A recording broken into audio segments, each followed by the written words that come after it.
नमस्कार। आप देख रहे हैं अपना चैनल न्यूज सच तक और मैं हूं सोनेलाल। लगभग 200 मौतें और 20 महीने से लगभग दो समुदायों में आपसी रंजिश का माहौल। हजारों लोग विस्थापित हुए, तमाम घर फूंक दिए गए और जो मन के अंदर कलुष आया उसकी भरपाई तो कभी नहीं हो सकती। ये वाकया है मणिपुर का और मणिपुर के सरकार के जो मुख्यमंत्री हैं एन बीरेन सिंह जी, उन्होंने आज इस्तीफा दे दिया है। चाहे केंद्र के हों या राज्य के हों, सभी विपक्षी दल उनके इस्तीफे की काफ़ी दिनों से मांग कर रहे थे और उन्होंने कई बार इसके स्पष्टीकरण में कहा भी कि हम जल्द ही मणिपुर की जो वहाँ की व्यवस्था है, शांति व्यवस्था है, उसको मजबूत करेंगे और उस पर काम कर रहे हैं। लेकिन आज अचानक खबर आती है कि श्री एन बीरेन सिंह ने मुख्यमंत्री पद से इस्तीफा दे दिया है। मणिपुर में मुख्य रूप से 3 जाति समूह रहते हैं। एक है मैतेई, दूसरा है कुकी और तीसरा है नागा। और छोटे छोटे और भी समूह हैं, लेकिन इन तीनों की प्रधानता वहाँ पर है। मणिपुर की आबादी में लगभग 53% मैतेई समाज के लोग रहते हैं, बाकी में नागा और कुकी हैं और दूसरे समुदाय के लोग। तो मैतेई समाज की काफ़ी दिनों से मांग थी कि मैतेई समाज को भी एसटी वर्ग में शामिल किया जाए, क्योंकि वहाँ के कानूनों के अनुसार जो मैतेई हैं वो पहाड़ों की ज़मीन को न तो खरीद सकते हैं और न तो वहाँ पर व्यवसाय कर सकते हैं, क्योंकि आदिवासियों के संरक्षण के लिए जो देश में कानून हैं उसके अनुपालन में ऐसा माना जाता है कि उनके यहाँ पर दूसरे लोगों का दखल ना हो। मैतेई समाज चाहता है कि हमको जब एसटी में शामिल कर लिया जाएगा तो जो सुविधाएं उनको मिल रही हैं वो सुविधाएं हमको मिलने लगेंगी। एक तो ये मुद्दा था। दूसरा मुद्दा ये भी था कि जो मणिपुर के संरक्षित वन हैं, जिन्हें रिजर्व फॉरेस्ट कहा जाता है, उन जंगलों में जो कुकी हैं या नागा हैं, इन समुदायों का कब्जा है। वहाँ पर रहते भी हैं और अपनी गतिविधियाँ चलाते हैं। तो सरकार की मंशा थी कि जो रिजर्व क्षेत्र हैं उस पर किसी का अधिकार ना हो, वो खाली सरकार के अधीन में हो और वहाँ पर जो भी लोग रह रहे हैं, चाहे वो आदिवासी हो या गैर आदिवासी हो, सबको वो क्षेत्र खाली करना पड़ेगा। और इसी सिलसिले में जब कार्रवाई शुरू हुई तो वहाँ पर असंतोष फैला। सरकार ने इन लोगों के बेदखली का फरमान जारी कर दिया। कुकी लोगों का कहना है कि इस बेदखली में हमारे कई चर्च भी जला दिए गए। अब चूंकि जो जहाँ पर रिहाइश होती है तो रिहाइश के हिसाब से लोग अपने जिसको इष्ट देव मानते हैं उनके पूजा स्थल भी बनाते हैं। तो वाजिब सी बात है कि जब वहाँ पर कुकी लोग रह रहे थे तो उनके जो कुकी, अधिकतर कुकी या कहें पूरे कुकी समाज में ईसाई ही होते हैं। तो ईसाई जब पूरे कुकी समाज में हैं तो उनके चर्च भी होते हैं। तो उन जंगलों में चर्च भी बने थे, तो जब उनको वहाँ से विस्थापित किया जा रहा था चर्च भी तोड़े गए। तो कुकी लोगों का ये भी कहना था कि हमारे पूरे चर्चों को तोड़ दिया गया और इसको एक अंतर्राष्ट्रीय मुद्दा बनाने की कोशिश की गई। ये कार्रवाई चल ही रही थी और इसी बीच वहाँ के मुख्यमंत्री ने एक मीटिंग की और मीटिंग के बाद में वहाँ पर ये पूरे मणिपुर में 28 अप्रैल 2023 को जो आदिवासी समूह थे, जिसमें गैर मैतेई थे पूरे, उन लोगों ने एक पूर्ण बंद का आह्वान किया और पूर्ण बंद के आह्वान के बाद में कई जगह हिंसा हुई, झड़पें हुई। अब कुकियों के साथ नागा समुदाय भी आ गया क्योंकि कुकी के बाद में सबसे बड़ी आबादी नागाओं की है। ये लोग भी इनके साथ में शामिल हो गए और ये सरकार के खिलाफ कार्रवाई करने लगे। और उसके बाद जैसा कि होता है, जब छोटी मोटी कार्रवाइयाँ शुरू होती हैं तो उसके बाद वो कुछ लोगों के गलत भड़काने के कारण वो एक तरीके से हिंसा का भी रूप ले लेती हैं।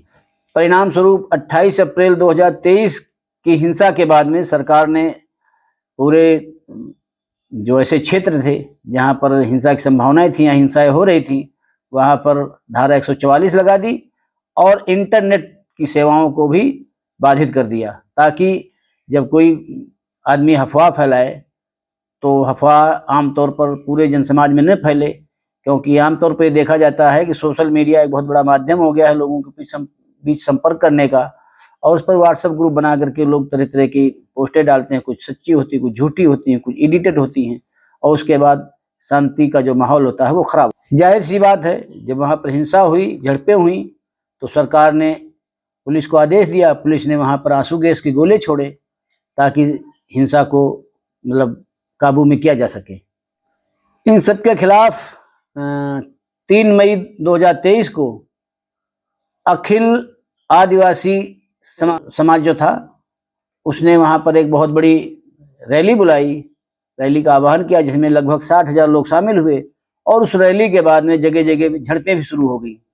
फलस्वरूप मणिपुर सरकार ने इन झड़पों पर काबू पाने के लिए, शांति व्यवस्था कायम करने के लिए सीआरपीएफ को लगाया, बाकी असम राइफल्स को लगाया, सेना को लगाया और स्थानीय पुलिस को लगाया। इनके जरिए वहाँ पर जो समस्याएं खड़ी की जा रही थी, झड़पें हो रही थी, उपद्रव किए जा रहे थे, उनको रोका जा सके। इस विषय पर एक बयान हमारे गृह मंत्री अमित शाह जी का भी आया।